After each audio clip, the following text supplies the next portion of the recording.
After smearing him night after night, their reaction to today's not guilty verdict, not much better. What we know now is that the jury bought the narrative of Kyle Rittenhouse being a victim. What some may take from this verdict is that vigilante justice prevailed. Gun owners with a certain ideology may feel incentivized.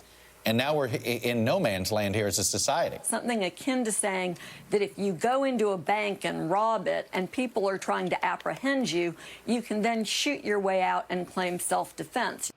As for Democrats, they continue to attack Rittenhouse with outright falsehoods. Squad Congresswoman Cori Bush says the verdict is, quote, white supremacy in action.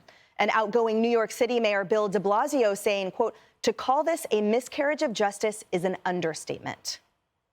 Greg, the ongoing conversation we've been having is about that narrative created and amplified by media and political figures and elected officials and the like. Would you say, though, that this trial culminates that this represents all of what that we've been talking about? Riots is not peaceful protesting, that arson is not a peaceful alliance or allyship of Black voices, that none of that has anything to do with the other. Yeah, and you know, you have these people talking about there's this no man's land and you can walk in with a gun. I'm sorry, gun control is dead, and they killed it. By undermining law enforcement, by justifying the violence, it forced everyday citizens, millions, many of them minorities, many of them women, the largest number, I think, in history, right, over the year, bought guns. And why? Because of that narrative, because that narrative pushed the idea that law enforcement can no longer protect you. The media is in danger of repeating this cycle. If they excuse any violence that happens tonight, because wait till it gets dark, everybody, and then if anything happens and they start calling it a protest, that is going to repeat the cycle of undermining law enforcement, justifying looting, creating that void for violence, but also a void for the practitioners of the Second Amendment. That's what we're getting to. So whenever they do this, all they're doing is creating another opportunity for this kind of, like, I guess you would call it street justice, because there is no justice. No justice, no peace. Right, and or a peace. P-I-E-C-E. And P-E-A-S. And law enforcement can't do their job if they don't have elected officials supporting them, obviously, right? And you can argue, so in this court of justice, the but-for analysis had to do with Kyle Rittenhouse and the events of that night, but the but-for analysis in the court of public opinion, to me, falls squarely on the governor's shoulders, who that night on August 25th, 2020, failed to control the streets so that the tragedies that unfolded there, that was his watch and his responsibility. And we saw that across the country with protests and riots. Police were told essentially to stand down and step back and, you know, give people their space, allow them to express themselves in this mostly peaceful way. Well, what happens if police are no longer engaging in active enforcement?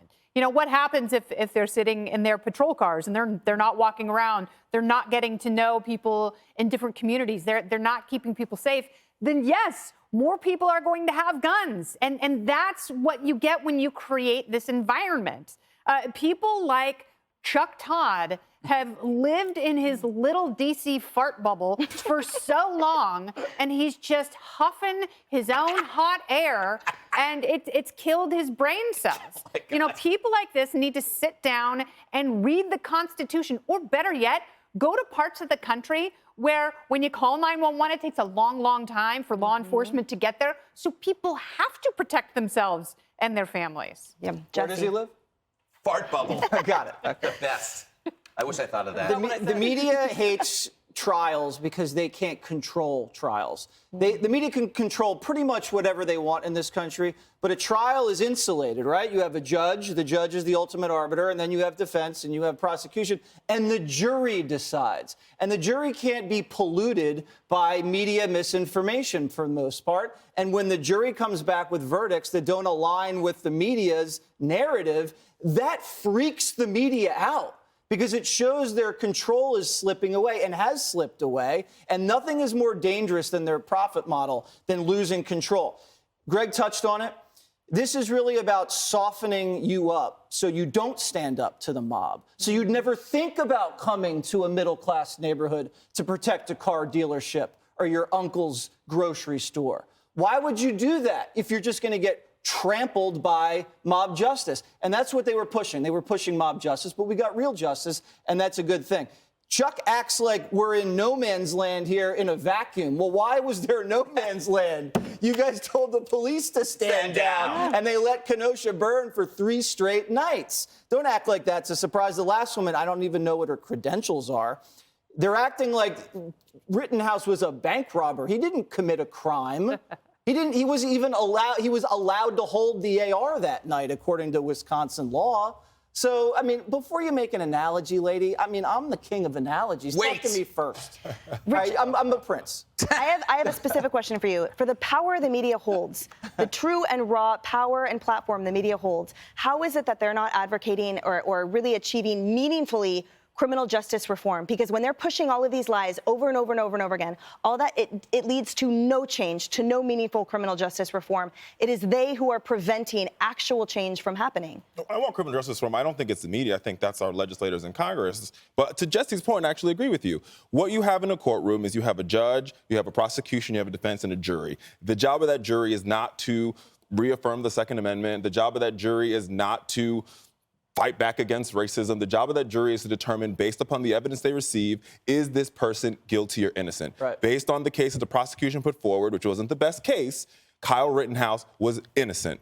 Period. You can't draw any more conclusions from it. And what I can't stand is when people on both sides of the aisle says this is a win for the Second Amendment. No, it just says that Kyle Rittenhouse is an innocent man. It just gets around to criticizing me.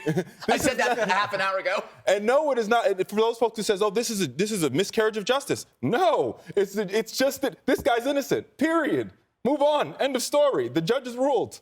It is a victory for the Second Amendment. It is not. Regardless, the media is derelict in their responsibility. They could do so much more, but they don't.